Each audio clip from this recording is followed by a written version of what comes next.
Hello అన్నయ్య గారు, కొంచెం ఈ నెలలో ఇబ్బంది అయ్యి కట్టలేకపోయానండి. వచ్చే నెలలో 2 కలిపి కట్టేస్తాను.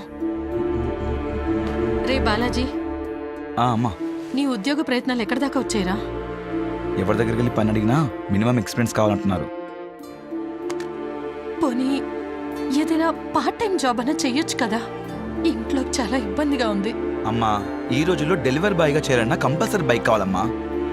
ఏదైనా సెకండ్ హ్యాండ్ బైక్ అయినా తీసుకోవచ్చు కదరా. సెకండ్ హ్యాండ్ బైక్ అది కొనాలంటే మినిమం 25,000 కావాలి. ఎక్కడున్నా డబ్బులు? ఒక పని చెయ్యి, ఇదిగో ఈ దుద్దులు తీసుకెళ్ళి అమ్మేసి బైక్ తీసుకో. వద్దమ్మా, నాన్న గుర్తుకోనే ఇవి ఒకటే, వాటిని నమ్మలేను. అమ్మొద్దురా, ఎక్కడన్నా తాకట్టు పెట్టి డబ్బు తెచ్చి బైక్ తీసుకో. నువ్వు దేనిలో ఒక దానిలో జాయిన్ అయిన తర్వాత అప్పుడు ఇడిపించి నా కమ్మలు నాకు తెచ్చివ్వు, సరేనా? సరే. ఈ బైక్ చూడరా మామయ్య, NS 200 చాలా బాగుంది. ఒక నిమిషం ఫోన్ చేస్తా. నేను మాట్లాడతాను. హలో, రవి గారా అండి? అవునండి. అదే OLX లో 50,000 బైక్ 25,000కే పెట్టారు, నిజమేనండి? అవును భయ్యా, నేను CRPFలో పనిచేస్తున్నాను. నాకు హైదరాబాద్ నుంచి ఢిల్లీకి ట్రాన్స్ఫర్ అయింది. నేను 3 డేస్లో వెళ్ళిపోవాలి. అందుకే బైక్ అర్జెంటుగా అమ్మేయాల్సి వస్తుంది. మీకు కావాలంటే ఇమ్మీడియట్గా అడ్వాన్స్ పే చేయండి.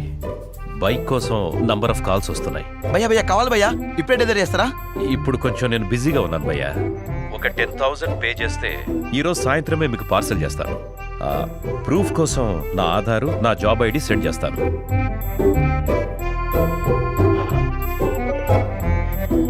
Aadhaar card, job ID proof పంపించాడు రా, జెన్యూన్ పర్సన్ లా ఉన్నాడు. మళ్ళీ మిస్ అయిపోతాము. ముందు డబ్బులు ట్రాన్స్ఫర్ చేసేయి. 10,000 కొట్టే చెప్తాను నా నెంబర్కి. కుట్టు. ఓకే,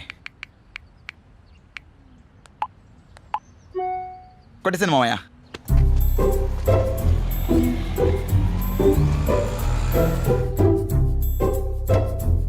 భయ్యా, సార్ రవి గారు, మాది CRPF కాబట్టి మా బండి CRPF క్యాంటీన్ నుంచి బయటికి రావాలంటే దానికి 5,000 పే చేయాలి. సరే సార్, ఓకే సార్. మనకు బండి కావాలి, ఎలాగో డబ్బులు పే చేయాలి కదా. ఇంకో 5,000 కదా, కొట్టే.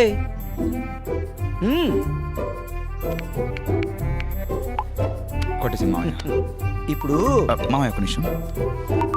మామయ్య బైక్ అతను. మాట్లాడు. సార్, నేను ఇప్పుడే బండి పార్సల్ చేయించాను. 2 రోజుల్లో మీరు ఇచ్చిన అడ్రస్కి వచ్చేస్తుంది. డెలివరీ అక్నాలెడ్జ్మెంట్ వాట్సాప్ చేస్తాను. ఇమ్మీడియట్గా బ్యాలెన్స్ అమౌంట్ సెండ్ చేయండి. Okay sir, thank you sir. మామయ్య బైక్ పార్సల్ చేశారంట. ఇది రెసిప్ట్ కూడా పంపించారు. ఆ మిగిలిన బ్యాలెన్స్ కూడా కొట్టేమన్నారు. అమ్మయ్యా,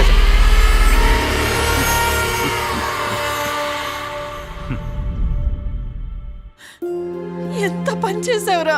CRPF అధికారని చెప్తే నమ్మానమ్మా. బైక్ పార్సల్ చేస్తారని చెప్పి డబ్బులు మొత్తం కాజేశారు.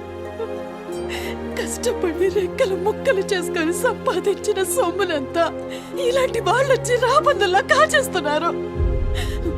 వదలకూడదు, వాళ్ళని ఊరికే వదలకూడదు. పోలీస్ కంప్లైంట్ ఇవ్వాల్సిందే. రే బాలాజీ, పదరా పోలీస్ స్టేషన్ కి కంప్లైంట్ ఇద్దారా. సోషల్ మీడియాలో గవర్నమెంట్ ఆఫీషియల్స్ అని చెప్పి మీకు ఫేక్ ఐడీస్ ప్రెజెంట్ చేసి మిమ్మల్ని మోసం చేయడానికి ట్రై చేస్తారు. మీకు తక్కువ రేట్కి ఇస్తామని చెప్పి ముందే మీ డబ్బులు తీసుకొని లాస్ట్కి ఆ వస్తువే మీకు పంపించకుండా మోసం చేస్తారు. జాగ్రత్తగా ఉండండి. మీకు ఫ్రాడ్స్ అని ఏ మాత్రం డౌట్ వచ్చినా సైబర్ క్రైమ్ నంబర్కి వెంటనే కాల్ చేయండి.